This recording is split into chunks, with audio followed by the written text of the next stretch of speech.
Persaingan Premier League semakin memanas dan tekanan terus meningkat dari pekan ke pekan. Sekitar sebulan lalu, setelah Manchester City kehilangan poin di laga derby, Arsenal sempat menikmati keunggulan 7 poin di puncak klasemen. Namun situasinya kini berubah. Selisih itu terpangkas menjadi 4 poin setelah City menang 3-0 atas Fulham. Sementara Arsenal justru kehilangan poin dalam derby London melawan Brentford. Dinamika ini kembali menghidupkan tensi perburuan gelar yang sebelumnya sempat terlihat condong ke satu arah. Kondisi tersebut memunculkan pertanyaan besar. Apakah Arsenal benar-benar mampu menjuarai liga musim ini? Manchester City sudah berkali-kali menunjukkan pengalaman dalam mengejar dan menyalip rival pada fase krusial seperti sekarang. Sementara Arsenal dalam beberapa musim terakhir kerap gagal mengamankan momentum akhir. Namun musim ini menghadirkan konteks berbeda, membuat persaingan tidak bisa hanya diukur dari pola musim-musim sebelumnya. Net Goal Plus kali ini akan mengulas secara menyeluruh apakah tekanan ini akan menjadi titik runtuh Arsenal atau justru momen pembuktian bahwa mereka siap mematahkan siklus lama. Simak kisahnya sampai tuntas.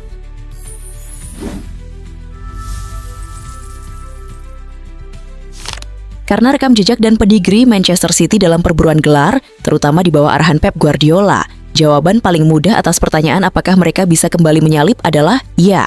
City sudah berkali-kali menunjukkan kemampuan mengejar rival pada fase krusial musim seperti ini. Dan lebih sering daripada tidak, Arsenal justru gagal mengamankan gelar meski sempat memimpin klasemen selama berminggu-minggu.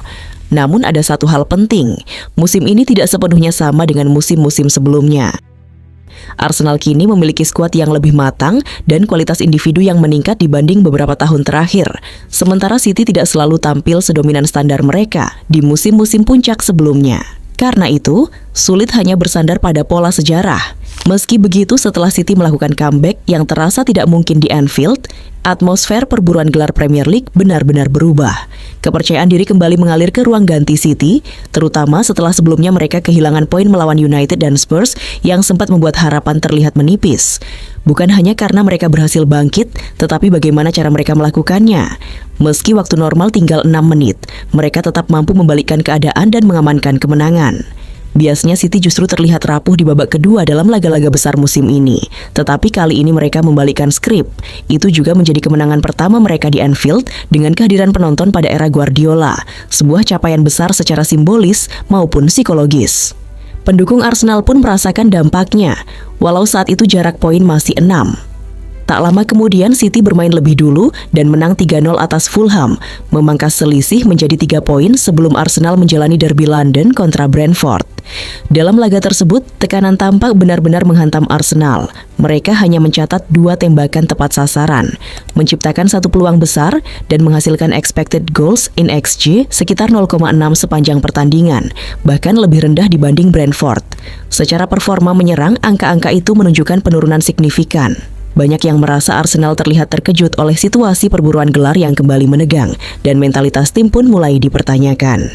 Dalam wawancara pasca laga, Declan Rice mengatakan bahwa jika Anda tidak bisa memenangkan pertandingan, maka setidaknya jangan sampai kalah. Sebuah pernyataan yang mencerminkan kehati-hatian sekaligus tekanan yang mereka rasakan. Kalimat-kalimat seperti itu sudah terlalu sering terdengar dari pemain maupun staf Arsenal dalam beberapa tahun terakhir. Para penggemar dan pengamat sempat berharap bahwa musim ini mereka akan memasuki fase akhir perburuan gelar dengan mentalitas berbeda, terutama karena pesaing utamanya adalah juara bertahan Manchester City. Namun kekhawatiran publik bukan hanya soal psikologis, melainkan juga jadwal pertandingan. Arsenal memang menghadapi Wolves yang di atas kertas relatif lebih ringan, tetapi setelah itu mereka harus melawan Spurs, Chelsea, dan Brighton sebelum jeda internasional. Selepas jeda ada Everton yang tangguh, lalu final EFL Cup menghadapi City. Memasuki April mereka ditunggu Bournemouth, kemudian laga yang berpotensi menjadi penentu gelar melawan City, serta ujian berat kontra Newcastle. Jika performa seperti saat menghadapi Brentford terulang, sangat mungkin Arsenal kehilangan poin di lebih dari 1 pertandingan. Apabila itu terjadi, duel melawan City bisa menjadi momen di mana kendali penuh perburuan gelar berpindah tangan. Satu-satunya alasan skenario tersebut belum menjadi kepastian adalah inkonsistensi performa City musim ini. Mereka belum menunjukkan dominasi panjang tanpa celah seperti musim-musim terbaik sebelumnya. Namun yang pasti, laga-laga terberat City relatif sudah terlewati, menghadapi Spurs, United, dan Liverpool, dan mereka masih berada dalam jarak serang. Sebelum final EFL Cup, City akan menghadapi Newcastle, Leeds, Forest, West Ham, dan Crystal Palace. Memang tidak ada pertandingan mudah di Premier League, dan City masih bisa saja terpeleset. Tetapi jika menimbang bobot jadwal yang tersisa, Arsenal tampak menghadapi rangkaian laga yang sedikit lebih berat. Inilah sebabnya sebagian penggemar Arsenal mulai merasa cemas, terutama karena performa terbaru tim belum sepenuhnya memberi keyakinan bahwa mereka mampu menjaga jarak hingga garis akhir. Arsenal hanya memenangkan 2 dari 5 pertandingan terakhir mereka di Premier League. Ini jelas bukan performa yang ingin Anda lihat dari tim yang sedang memburu gelar liga pertama mereka dalam lebih dari 2 dekade. Dan persoalannya bukan semata-mata soal hasil akhir, melainkan juga tentang bagaimana cara mereka bermain. Sejumlah pendukung mulai mengeluhkan kemampuan tim dalam menciptakan peluang berarti dari permainan terbuka serta kurang optimalnya kontrol di lini tengah. Ketika menghadapi tim yang sangat disiplin dalam bertahan, terutama dalam situasi bola mati, Arsenal terlihat kesulitan membongkar pertahanan. Kekhawatiran pun muncul, jika pola ini tidak segera berubah, mereka bisa berada dalam masalah serius di laga-laga berikutnya. Selain itu, sebagian penggemar juga mempertanyakan beberapa keputusan taktis dan manajerial dari Mikel Arteta yang dianggap membuat tim berada dalam posisi kurang nyaman. Salah satu contohnya adalah minimnya menit bermain untuk Ethan Nwaneri sejak awal musim, sebelum akhirnya ia lebih dipaksakan bermain pada Januari dan kemudian mengalami cedera. Di sisi lain, performa Martin Odegaard yang belum sepenuhnya konsisten serta Gabriel Jesus yang juga tidak selalu berada dalam kondisi terbaik membuat opsi di lini tengah dan depan terasa terbatas. Arteta dinilai tidak memiliki alternatif yang benar-benar ideal untuk menjaga keseimbangan dan kreativitas di area sentral. Beberapa pemain yang sebenarnya bisa memberi variasi justru kurang dimanfaatkan atau berada di luar ritme.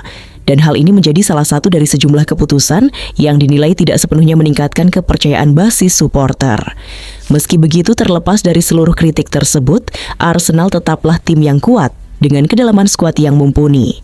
Kita juga tidak bisa mengatakan dengan keyakinan penuh bahwa Manchester City pasti akan mengalahkan mereka pada bulan April nanti. Karena itu, para pemain Arsenal perlu tetap tenang, meredam kebisingan dari luar, dan fokus menghadapi satu pertandingan demi satu pertandingan. Liga masih berada di tangan mereka. Keunggulan 4 poin pada bulan Maret adalah margin yang tetap berharga, dan peluang itu masih sangat terbuka. Salah satu laga yang berpotensi memberi dampak besar terhadap perburuan gelar adalah final EFL Cup antara Arsenal dan Manchester City. Siapapun yang memenangkan pertandingan tersebut akan memperoleh dorongan mental yang signifikan, yang bisa menjadi bekal krusial untuk fase akhir liga. Jadi apakah Arsenal benar-benar bisa menjuarai Premier League musim ini? Jawaban realistisnya adalah ya, mereka dan City masih sangat terlibat dalam perburuan gelar dan peluang itu tetap hidup. Arsenal juga akan menghadapi Wolves sebelum City memainkan laga liga berikutnya, yang berarti mereka berkesempatan memperlebar jarak menjadi 7 poin sebelum City kembali bertanding. Situasi itu bisa meningkatkan tekanan pada City, terutama jika mereka harus menjalani laga sulit melawan Newcastle. Segalanya akan ditentukan oleh mentalitas Arsenal dalam beberapa bulan terakhir musim ini. Jika mereka mulai merasa gelar telah lepas dari genggaman, maka tugas itu akan semakin berat. Namun jika mereka benar-benar percaya bahwa kendali masih ada di tangan mereka, maka peluang untuk meraih trofi yang begitu mereka dambakan tetap sangat nyata. Perburuan gelar ini akan ditentukan oleh detail-detail kecil yang seringkali luput dari perhatian. Konsistensi dalam laga tandang, efektivitas memaksimalkan peluang, serta kemampuan menjaga fokus ketika sorotan dan ekspektasi semakin besar. Dalam fase seperti ini, setiap keputusan taktis, rotasi pemain, hingga manajemen emosi di lapangan bisa menjadi pembeda tipis antara juara dan runner-up. Tidak ada lagi ruang untuk performa setengah matang, karena margin kesalahan semakin menyempit dari pekan ke pekan. Bagi Arsenal ini bukan sekadar soal mengakhiri puasa gelar, tetapi juga tentang membangun fondasi mental sebagai penantang utama dalam jangka panjang. Musim ini telah menunjukkan bahwa mereka mampu bersaing di level tertinggi dalam durasi yang panjang. Tantangan berikutnya adalah membuktikan bahwa mereka bisa menuntaskan pekerjaan hingga garis akhir. Gelar liga tidak hanya dimenangkan oleh tim terbaik secara teknis, tetapi oleh tim yang paling stabil ketika tekanan mencapai puncaknya. Sementara itu, pesaing mereka akan terus menunggu celah sekecil apapun. Dalam persaingan seperti ini, momentum bisa berubah hanya dalam satu akhir pekan. Itulah mengapa setiap pertandingan kini memiliki bobot yang terasa seperti final. Tidak ada lagi konteks masih ada waktu. Yang ada hanyalah tuntutan untuk merespon sekarang juga. Jadi semua kembali pada bagaimana mereka menulis akhir cerita musim ini. Apakah ini akan menjadi musim pembuktian yang mengukuhkan kedewasaan mereka sebagai juara sejati, atau justru menjadi pelajaran berharga untuk langkah berikutnya? Jawabannya akan ditentukan dalam beberapa bulan ke depan. Dan sejarah akan mencatat siapa yang benar-benar siap memikul beban mahkota.